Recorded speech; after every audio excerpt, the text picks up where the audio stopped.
Siɓe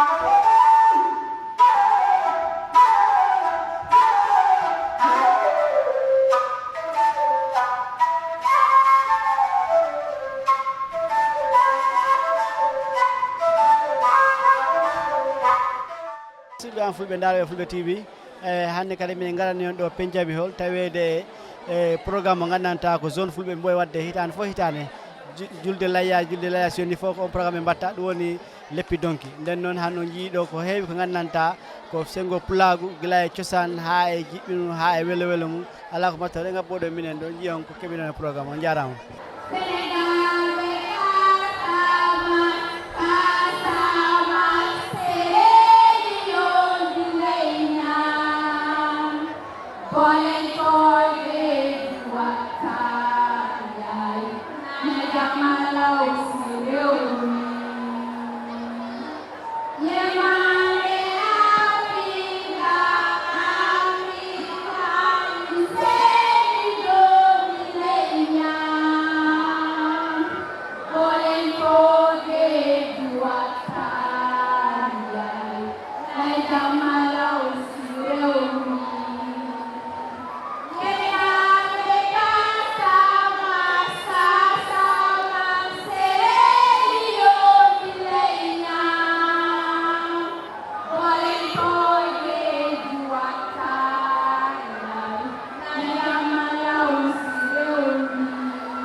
Monsieur Camara, on vous donne la parole.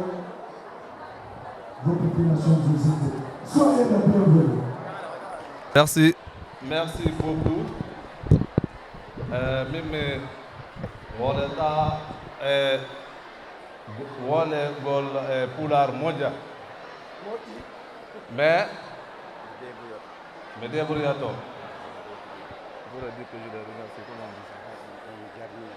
Un Jarmio.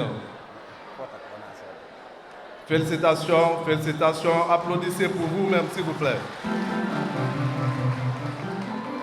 Vous allez m'excuser, je vais m'exprimer en français. Je sais que la plupart de ceux qui sont là, ils parlent l'anglais, ils parlent la langue de mon pays, la langue Pula. Il y a d'autres qui parlent la langue de territoire gambien.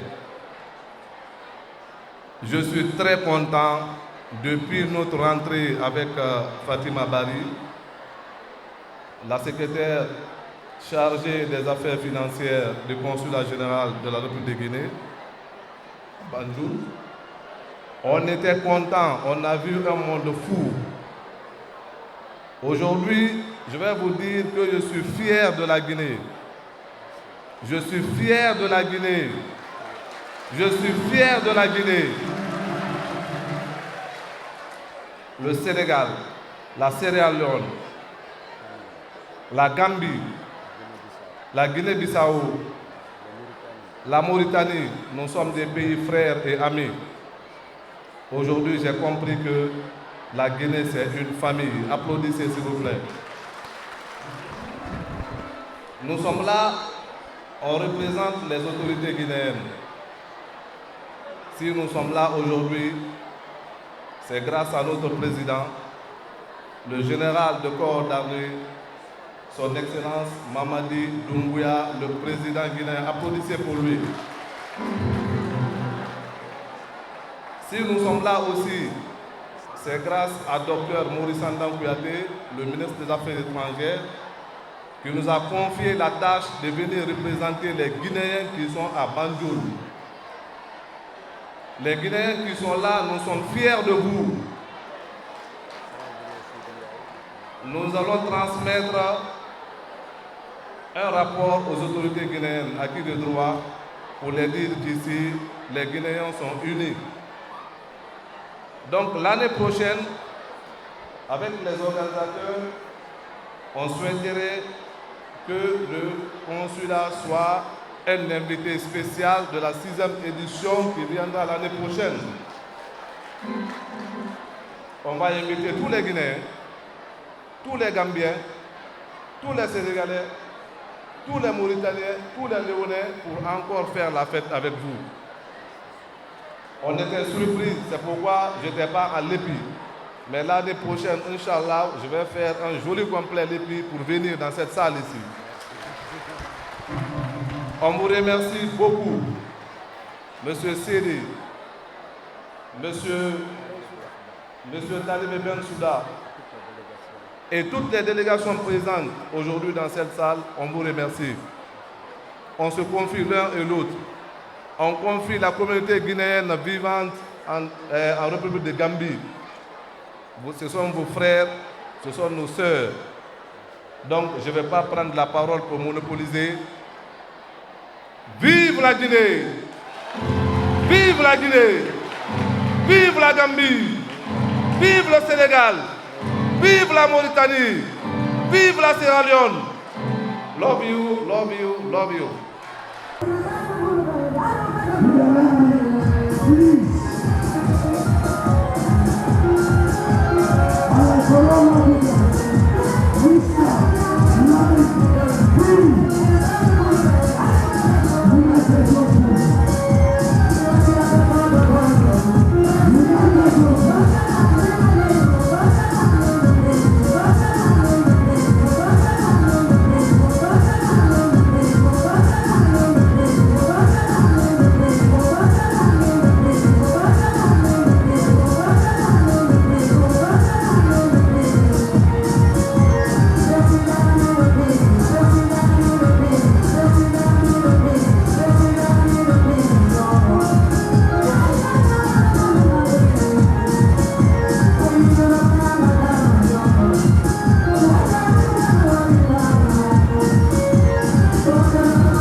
Assalamu alaikum hara jama'u fop hiwrama jarnama salminama tolnama hara komi pullo kono wonami toroɗo komi pullo wonami pullo Fuuta komi pullo wonami pullo Masina komi pullo wonami pullo Ngallunge komi pullo wonami pullo Ngaynako komi pullo ko honɗum waɗinan pullo ko ɓayi komi pullo mi fenata mi wujjata mi jattata mi kansata ko ɗum waɗinan pullo ko ɗum waɗi on fulɓe haray kellane hoore moɗon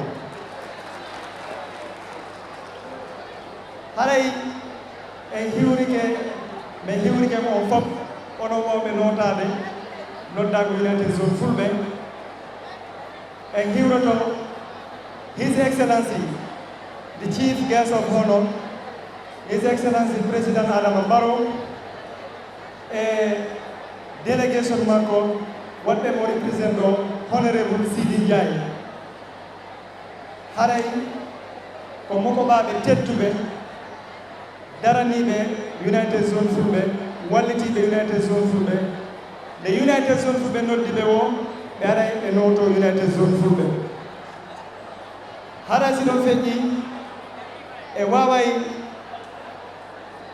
tollude ɗo kadi the father of the night ɗum ko the Lord Mayor Ahmed Talib Bensouda kanko e sohna makko o hara kamɓe kadi ko woɓe senade kadi leppitokki ɗo wallitiɓe United Zone Fulɓe yiɗuɓe pulaku siɗon feƴƴi hara yiɗen anduɗen mariga ɓe nanguɗen nene fi ñalade ɗen ɗum ko Adja Maimouna Balde haray ko NPP Women Mobiliser kellaneɓe fota ko wona seeɗa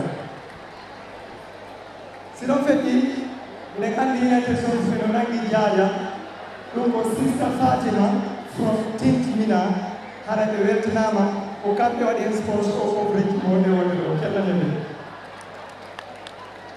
hara ɗo kadi e yejjitata Ceerno Mouhammad Aliou Diallo from Spain haali Pular ko association wallitiɓe United Zone Fulɓe ɓe immini délégation from Spain ari tawtugol e o programme ɗo ko association mandata ko o wallitito United Zone Fulɓe e sengo jawle si hawre probléme ji waɗi Gambia ɗo e kadi ko association kadi dariɗo kadi fi waɗugol projet ji heewɗi wono waɗugol build school ji waɗugol training centre ji kay ɓe jangga haray kamɓe kadi ko saɗi maɓɓe ko cohli maɓɓe ko wonɓe gollidde United Zone Fulɓe kellaneɓe foto ko wona seeɗa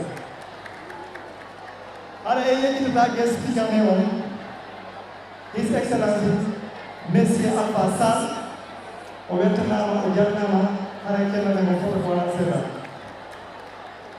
eyyi ɗen mari ga spécial guest ɓe wono Maître Alassane Diallo président Council e weltanama Tanti Aminata Chérif Tanti Aissatou Malado Mr. Badou Sow CEO of Touba Pent e weltanama foto ko wona seeɗa e weltanike kadi ANC training as a special guest e foto ko wona seeɗa haray sino feƴƴi United Zone Fulɓe fof no anndi ko honɗum ɓe darani komin darani ko fingol leñol nogol yahira yeeso komin darani ko fino ɗi aadaji ɗen fina tawaji meɗen no ɗen yiiɓira e no ɗe yarira yeeso haray noon so yi United Zone Fulɓe fewtike ɗo hannde ko barki Allah e moɗon onon nootiɓe noddago United Zone Fulɓe haray meɗen tori on kellane hoore moɗon par ce que onon waɗi United Zone Fulɓe ha United Zone Fulɓe yewti ɗo e haray United Zone Fulɓe gila waɗa créé ɗum ko gila 2017 hara gila nden ñalaɓe United Zones ɓe wawi gollude piiji buy e nder leydi Gambia e outside leydi Gambia hara ɗon andi disaster ji buy waɗi ɗo cuuɗi buy sumi ɗo United Zones ɓe yahay woɗa o wawi ɗo buy waalike nawni waɗi accident United Zones ɓe yehi ndaariɓe o yii kadi United Zones ɓe ko waɗi ka flood victime ɗo ɓe wallitike ɓuri yimɓe guluuje ɗiɗo e nder leydi Gambia haray ɗum no fof tawa e golleji United Zones ɓe United Zones ɓe hande ɓe mari projet fi wallitagol sonnaɓe Gambia hara hay gooto sodata sankiri pat hara United Zones ɓe dari ɗum ɗon no fokkintini on projet fi wallitagol sonnaɓe guluuje nayo hara ɓe sodata sankiri pat hitande hara projet on fokkinti kellane e hoore moɗon ɓay ko ono waɗi ɗum e sino feƴƴi haray ko weltanogol mum fof weltano onon seeniɓe ɗo ɓe e falnoɓe arɓe ɓe heɓa alfeere algol ɓen ɓay nde ɓen noddi o wo o nototo nde ɓen noddi o wo kadi on aray ko yetto men e waɗa ɗi projet ji ɗo fof chief guest of honor nelda e jawle e Lord Mayor Ahmed Talib Bensouda e organisation ji buy ɓe nelda e jawle kono ko ɗi woni e waɗide ɗi projet ji ka saare si tawi ɓeɗo ɓe neldaɗe e wata heɓude projet ka saare si tawi ono on arali ɗo soduɗon ticket ji United Zones fulɓe e wata wadde projet ji ɗin ka saare haray miɗe weltani o fof ko wona seeɗa e kadi ɓe wawata kadi feƴƴinde o programme ɗo ha min yejjita waɗɓe sponsor o programme haray machallah ngal ɗo e yimɓe buy waɗi sponsor programme on e mbeɗe mari partnership development through unity e ɓe wawi wallitade fota ko wona seeɗa e ɓe wallitike kamɓe kadi $100,000 fii o programme ɗo kellanen ɓe fota ko wona seeɗa haray heɓi tikmina kamɓe kadi kamɓe waɗaɗin coverage e heɓi ɗo barkinene fresh shop safaro rima art solution TV AMC trading Demdik delivery kamɓe wonɓe waɗande delivery ɗo GRTS Fulɓe TV Ndiaye Sasune e jama o buy waɗi sponsor programme haray kellanen sponsors ɓe ɓen fof e siɗo feƴƴi haray guest ji ɗin fof salminama especially association ji ine waɗi partner ɗin kadi wono génération fulɓe e Binali family Pottal Fiɓantal Gamfula TikTok Adlam Cancer Gambia Tabital Pulagu Gambia Forten Folen Endam Fulɓe Africa Fédération des IFDG IFDG haray on fof ɗo wettanama haray kellane hoore moɗon haray noon si ɗon feƴƴi miɗo faala en kellan ɗo nenirawo United Zones fulɓe bangguɗo United Zones fulɓe ɗum ko jaaja jangitajjatu GRTS ko kanko banggu United Zones fulɓe kala ka ɓen naatata ko mene yaadata kala ko ɓe yalta ko menen yaltata hande so yi o programme hewti ɗo pulago mum hewti ɗo haray meɗen faala en kellamo foto ko wona seeɗa haray meɗen tori kadi yo weltano Mariama Diallo Teranga FM haray o weltanama foto ko wona seeɗa e yejjitata kadi His Excellency the Ambassador of Guinea haray kellanen ɓe weltike présentation maɓɓe ɗo e seena maɓɓe ɗo e maguji maɓɓe ɗo on jarama haray en ɗo en sokkude yewtere nden mbeɗen tori on fuumoɗon tampitago United Zones fulɓe mbeɗen andi noon association ko watteno create buyɗinono ɗum ɗo yahata ɗum ɗo marsata haray e jiggini ɗum enen sukaɓe wonɓe ɗo ɓe ko enen tigi foti darade anden awa pulaku no wawi yaade yeeso pulaku no wawi wonde gooto par ce que pulaku Allah no hokki en gandal Allah no hokki en faamu Allah no hokki en kadi laamu mum ko enen ɗum woni toon haray se wakkilige kala ko fanɗen ɗo en heɓay se wakkilige ɓe sinɗe men ɓe yiyete no soññoɗo no waɗe pick-up je ɗuma fof se wakkilige woni hunde wotere e laawol gotol se wakkili ke kamɓe kadi wona ko ɓe ɗuytata par ce que laamu yimɓe ɗo kono noon laamu wata wallude ɓe jogodira hara meɗen tori o jogiti association o laamu mum no tabbiti association o laamu mum no wallitade association o kono meɗen tori on onon kadi tabbite association o wawe wallidirde wawe wadde développe leydi Gambia wallitoɗen lanno waɗen développe leydi Gambia haray kadi ɗen komin andintaw rek United Zone Fulɓe no mari projet ji hewɗi ɗi ɓe duwa gollude United Zone Fulɓe noon gollida emo kala because United Zone Fulɓe wona political party kala political party mo annanta hara no faala gollude United Zone Fulɓe sengo développement United Zone Fulɓe gollida e maɓɓe haray meɗen tori e jama o fof yoɓe woni e konngol gotol e laawol gotol wallodiren golliden nawren leñolngol yeeso nawren pulakol yeeso wallitoɗen développement leydi Gambia haray meɗen tori on fof moɗon yo kellan the chief guest of honor because 5 years nde ɓe nodda o ɓe aray ɓe addoray hara kadi jama o fof no wetti ɓe tori on kellan his excellency président Adama Barrow haray kamɓe waynitoto noon sina haray koɓe tori jama o fof duwa e wallita ɗo United Zone Fulɓe hara ko ɗo ɓen heɓata hara weltane hoore mum ɗo anndo dream mo jogiɗen o enen ɓe sukaɓe wonɓe ɗo e wawa moƴƴudirde pulaɗo inchallah next year e ndaren place ɓurɗo yaajude o ɗo ɓayre mum feƴƴi en yiya yimɓe koye meeɗa yimɓe en golla kadi projet ji ɗe meeɗa gollude ɓe tori o wallidire wone mumɓe wotere assalamu aleykum wa rahmatullah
Bifunani, let me see your hands up, man. I love you, my people. Drop the song, let's go. DJ, drop the song.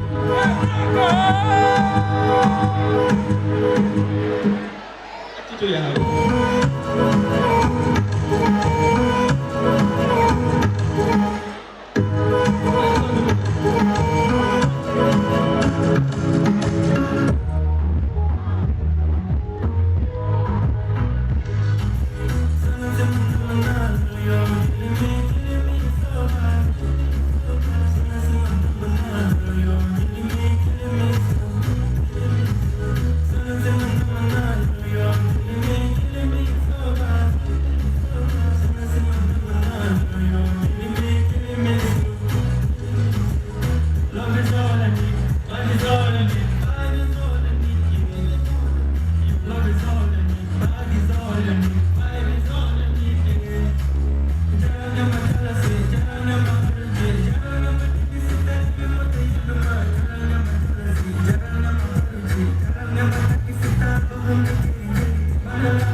This is Boyo Dimagawa, the captain, Mr. Sarende for the Buzanio.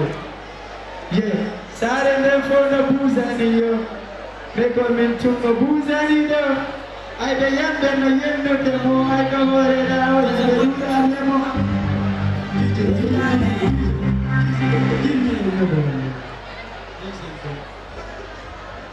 Yes, Jotolando la yo to them. Pilane bila jeju dema, I be young than a line to them. Was here what the jump for Tama? Jetodala me all on Yeah. Bono, and I am there for no, if you don't answer, you look maybe farmer. No, I'm going to be a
yala ikafala aide.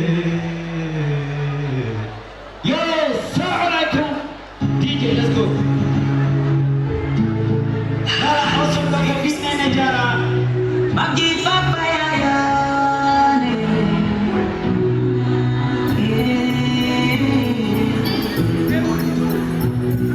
Inene angali baba, pido huwai kobala.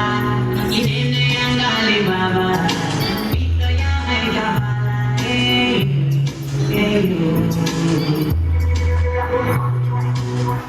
Yes sir. Jangan kongke.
Lawaki Boss Music.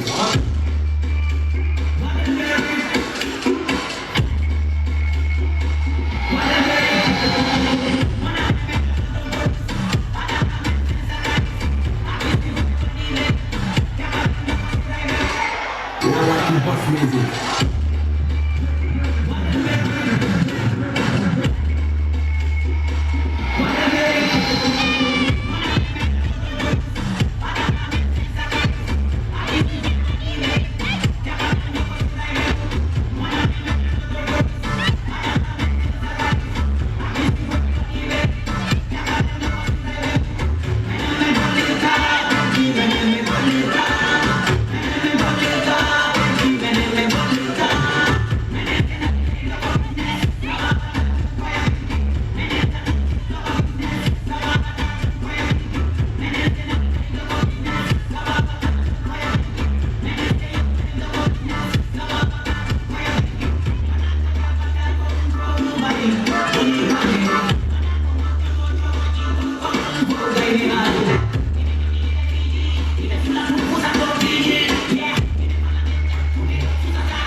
Let's go.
Kambe hibe banye gerdu gole satte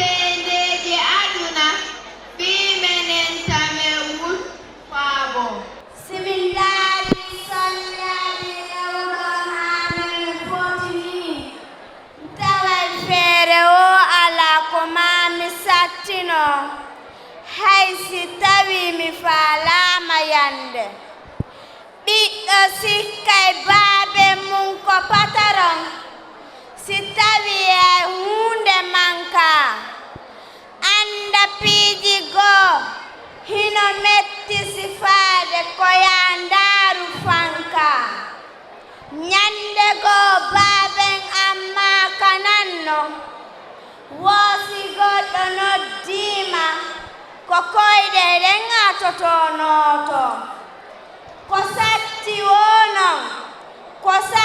wonon onon ɓiɓɓe ɓen harami nanan ɗo wiyam minge o ma o komen baaba goto on jaara Gino mi junne verdi Midandi yarataɓere Majetallayre Hasya la fere Ahidina walli asudani Kome ali kompo wanannani Hidandi gona gol panda Bungule judami yalisifama Apota esina Baini ilma baini womitima Kame ketino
Go TV.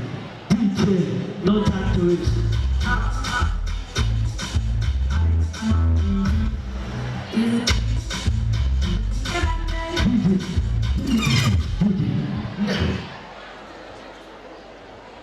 My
baby.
ka felu dare yetta alright armanda ka kullo ni ya to ni ye wa ni so ni kere fo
Timoteini no fesi no laaɓi ko kuuɗe moƴƴe o andira o eltirawengol Allah ko ɗum o tindira.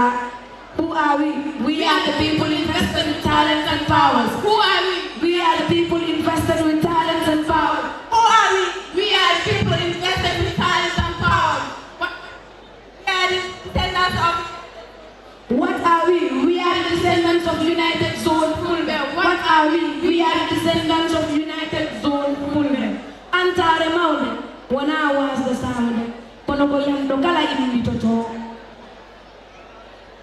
Matere ko inde okure okkan. Ala dole ko don kadere, don dole ko don pehe. Ngari ko yitendaro. Ngari ko yitendaro.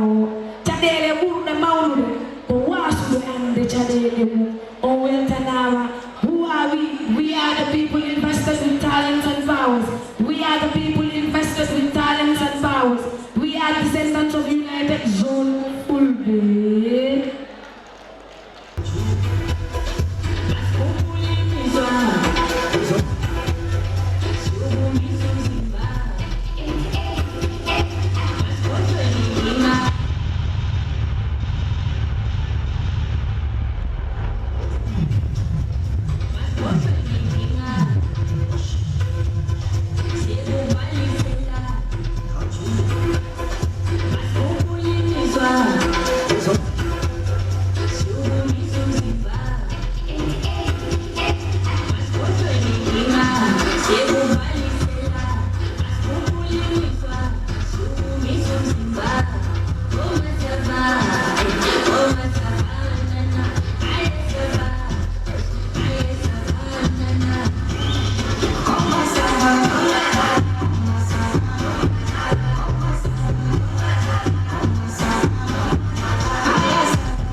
nden musidɓe am fulɓe on jarama on jii koɓe gaddannon ɗo han ko woni welo welo no feewi welo welo kewi noon cosaan waɗi pulago hollirama nden noon ko minen garannon ɗo Fulɓe TV ala ko maɗamen yetta ɗo caméraman am o édité woni babou Mama Saliou Diallo e mi jitani hen kadi kedoɗo men yesso e hoore télé walla mi wiya yesso amen mawɗo amen e télé o woni Kadiatou Diallo ha e tamito télé o ɗo biyete Samba Galadio Mballo jooɗi ɗo ha France ha koddiɗo muɗum komi Abdoulaye Mballo aran noon ɗo on jarama ha lawol gongol.